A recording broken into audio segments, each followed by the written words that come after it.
Hello everyone, Jaden Botterini here, and in today's video we are going to go into detail and really break down what separates the top 1% from everybody else. Let's get right into it. The game of time. Everyone knows that billionaires do not think in 30-day, even a year timeframes. They're planning 5, 10 years out, calculated moves on that chessboard. So we're going to go over how long-term thinking and discipline can create an unfair advantage for you in the marketplace, no matter what your background is, no matter what income bracket you came from. Why is this the ultimate variable? Time is hidden. It's a force shaping every win and every loss. People worry about strategy, motivation, or opportunity, but the real difference is how do you use and value your own time? The goal in business is to consistently buy back your time, and we're going to go into detail on how you can actually do that. Most failure comes from compressing life into right now. Most success actually comes from building the future and letting time multiply your effort. When you shift from reacting to planning, your path becomes intentional instead of accidental. This means that you have to plan and act only with intention. When you become a high-value individual, you have to understand that whatever you choose to put your time towards and whatever you choose to invest yourself in and your time in, it has to be calculated. There has to be intention around it. Am I opening social media? Am I opening social media to be a consumer or a producer? You have to make your choice there. Humans are wired for now. Our biology pushes us towards comfort, rewards, and immediate relief. Immediate relief like delayed gratification, quick dopamine, porn, smoking, drugs. This is all aimed to keep us as humans complacent. Success requires training yourself to respond to life with intention, not instinct.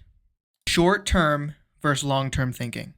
Short-term choices, you want to feel good instantly. This will steal your momentum. It will reduce future options for you like scrolling, spending, skipping workouts, or procrastinating. And I'll tell you, the top 1%, the one thing that separates them is doing what they don't like to do with a smile. Long-term choices are feeling inconvenient now, expand your future for freedom, compound into massive gains. Some examples are skill building. As an entrepreneur, the one leverage you have is the more skills you develop, the more you can monetize them. So skill stacking is very powerful, and we see a lot of these billionaires actually start in the industry that I'm in, which is a marketing agency, because you're exposed to so many different industries and so many different business models that you skill stack while actually integrating the most powerful skill, which is marketing. You start saving, exercising, executing consistently, and every decision is a vote for comfort or for future you. One always wins over in the end. And this is a very, very powerful thing because you have to understand, are you willing to sacrifice future pain for current pain? That's what you have to ask yourself before you dive into entrepreneurship. The wheelchair path versus the hill. This is an amazing analogy I actually heard from Sam Evans, a mentor of mine. And comfort now equals consequences later.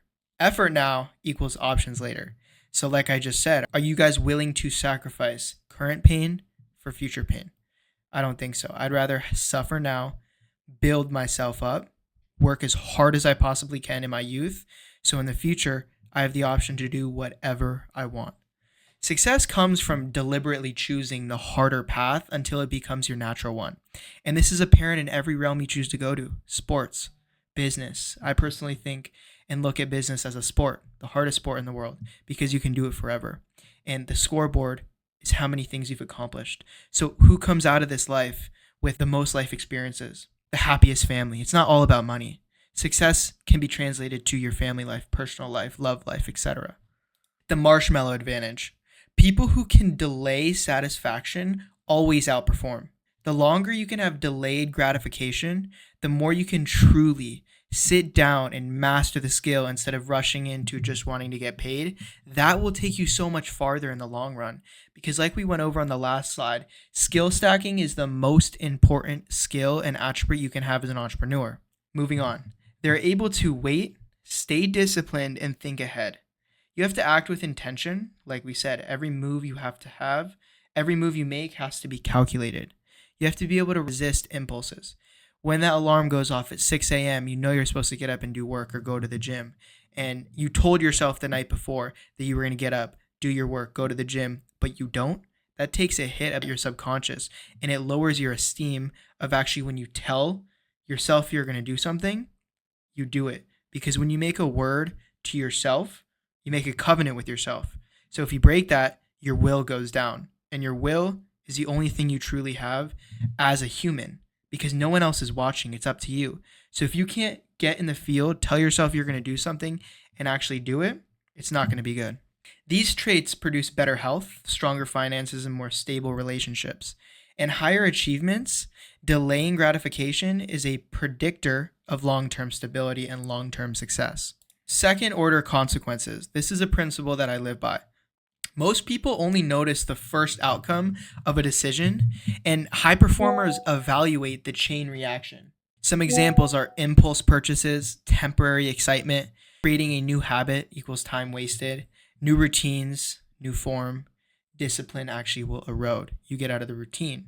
Some people, when they become successful, they totally stray away from what actually got them to that success, and they start trying new things. They start trying new businesses, which is not good, because everyone knows you don't want to be a jack of all trades. You want to be the master at one skill.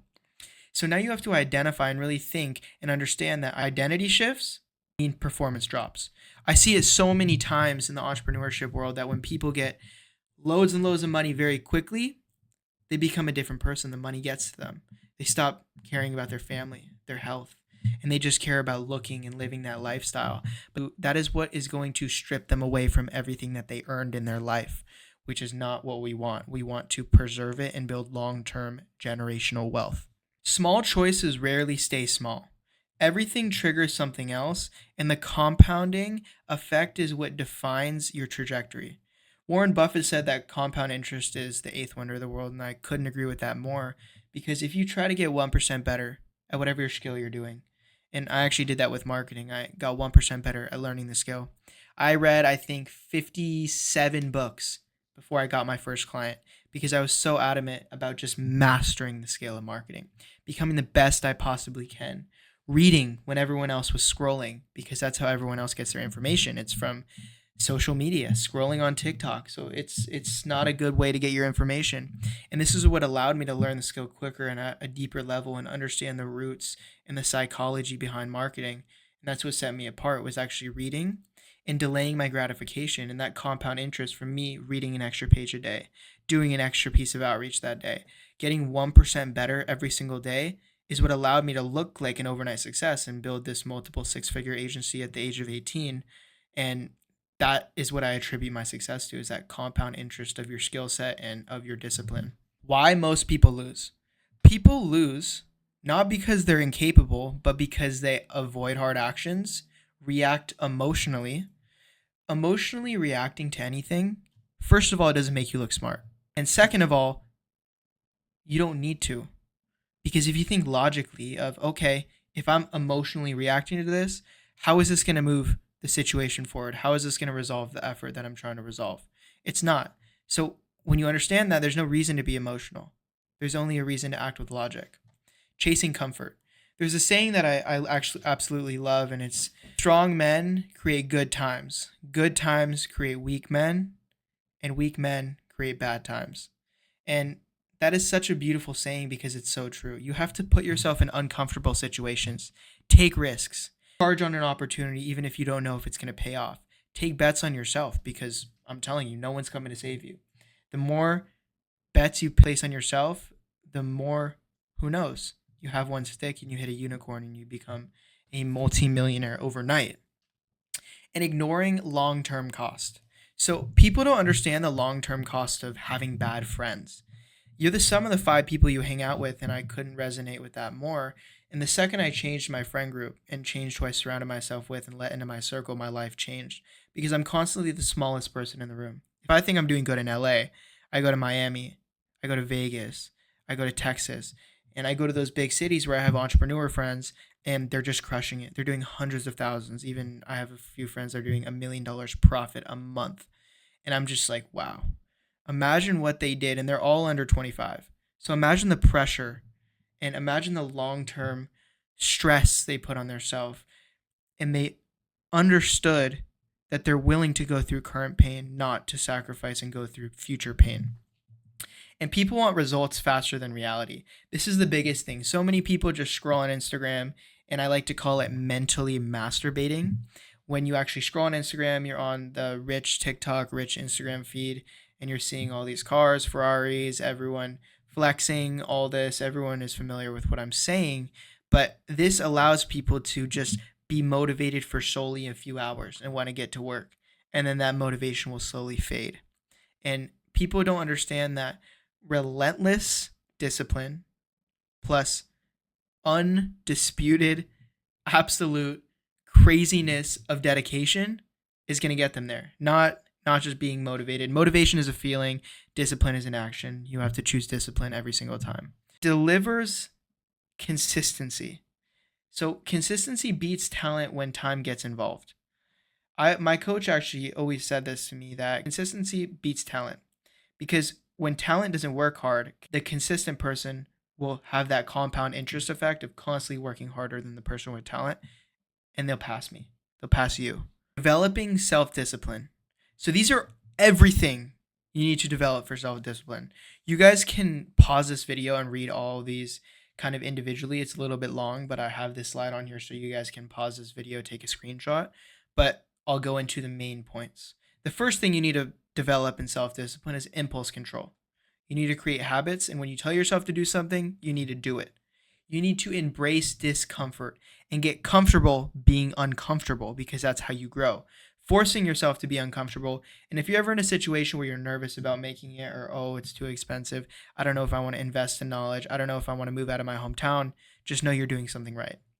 Morning workouts, starting your day with something productive. This is extremely important. It doesn't even have to be morning workouts. It could be a morning walk, have your coffee while doing a morning walk, listening to a podcast. Starting your day with something that will ride that momentum through the entire day. It makes a massive difference.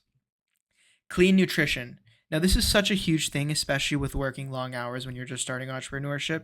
Your brain needs to be thinking cognitively clean, efficient, and you have to think of your body as like a car. You're not going to put crappy gas into your car if you're driving a Lamborghini. You have to treat your body like one. Daily meditation. This is a non-negotiable for me, and I'm sharing this because this is what I've done and mentors I've had have helped me master. And I don't really sit there and really go into full meditative state. I kind of think about my mind, putting on a calm song. This is what I'm thankful for. Here's what I have to do for the day, and I reaffirm my goals. Here's what I'm striving for. Here's why I got up and I'm sitting on my desk working today. That's why I did that. Structured sleep. This is very important. I always wake up and go to sleep at the same time every single day. This is super important because sleep equals predictable performance.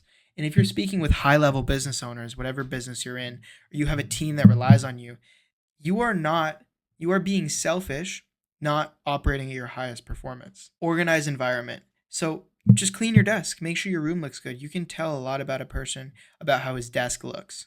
Intentional scheduling. This is very important. You have to treat your calendar like a contract. If it's not on my calendar, it's not happening, because I do so many things every single day that if it's not on my calendar and you want to have a meeting with me, you want me to get on the call with you, it's not going to happen if it's not on my schedule, because I just simply forget. Because high-level entrepreneurs have so many things going down, and they refer to their schedules like contracts, like it says in the description. You have to have goal alignment. I actually write down my goals every single night before I go to sleep. And this, you guys don't have to do if you want to. I do it because it's just reaffirming for me, and I'm obsessed. I want it so bad. I'm going to be a billionaire. I know it. I write it down 50 times a night. I write down all my other monetary goals, my family goals, retiring my mom. These are all the things that I write down, and practicing this goal alignment goes right into our next one, which is practicing gratitude. Also writing down just thank you, God. Thank you for blessing me with this amazing family, this amazing house, living in this country that allows me to go after my goals and go after what I've always wanted. Thanks for giving me Wi-Fi and a phone and a laptop, which is really all I need to make millions of dollars online. These are all amazing attributes that every single person needs to be grateful for and actually practice that gratitude aspect. And persistent execution is something that you need, because there's so many ups and downs in entrepreneurship, and there's some serious highs where you feel like you're the king of the world, but also there's some even more serious lows where you have to understand that, okay, this is not going to persist forever, and you have to find it in you and remember why you got into this game. It's for freedom. And God doesn't bless anyone with freedom unless you've earned it. So he's going to put you through a bunch of trials and a bunch of errors, and he's going to make you earn it. And it's going to feel better in the long run. Discipline. So the tools of the masters. So all the billionaires are using this tool. They understand that motivation fades. It comes and goes. Discipline does not stay steady and reliable. True discipline is going from doing the meaningful thing even when you feel resistant or in a state of discomfort. They know how to delay rewards. They know that long-term success takes time and they're not willing to rush that. They're prioritizing building that foundation to allow them to get to their goals. Instant pleasure traps. They understand that endless scrolling will kill their attention span and not allow them to work long hours. They understand that that will have the same effect with sugar and junk food. It'll make them break out. It'll make them feel tired. Their cognitive abilities will lower drastically. And binge watching TV. They understand that gossip, drama, convenience over effort. They understand that all of this is not beneficial, but it's almost like they know what to do. Even you guys know what to do if you guys are partaking in any of these. You guys know what to do, and it's so easy to say just don't do it. Because when you have this habit of actually doing it, it's very hard to stop. But it's not hard. It just sucks. And you have to find comfort in what is uncomfortable. And these habits build dependence on quick hits and weaken long-term decision making. Focus channeling energy into the grid. So channeling energy into the grid. So I want you guys to focus. I'll explain this. So force multiplier. The same amount of energy becomes dramatically more powerful when narrowed to a single aim. So this basically means that whatever business model you want to start with, I'm not saying you have to stay with one business model forever, but if you're just starting entrepreneurship and you need to learn a skill, you need to understand, okay, this is what I need to master to make my first million so then I can play the game of money. That's what I have to do. I have to become the best at this one skill because you look at all these amazing entrepreneurs and they started with one thing for a few years and mastered it. And now look, they have 10 M's liquid in the bank and they're able to play the game of real estate, the stock market, etc. Building apartment buildings, owning apartment buildings, cash flowing assets. They got this because they got the money from one skill set they learned. They didn't get this from trying multiple businesses. They understood that the formula took results, energy, and focus. But also as a business owner, they understood that leverage, when you direct your attention intentionally and have the outputs accelerate, even if the inputs stay the same, which means if you're asleep and you have team, that needle in the business is always moving because your team is already up working on the business. So you, as the operator and the owner, can focus on what you do best, which is grow the business. They understood that the grid, which is your energy, I'm referring to the energy grid in your body, is full of concentrated effort, repeated action, and compound results. And energy leaks are very, very bad. These energy leaks consist of bad friends, over communication, multitasking, social media distractions, your environment, notifications, scrolling on social media, obligations. Eliminate them to activate your full potential. Learn the powerful word, and I think it's the most powerful, of saying no.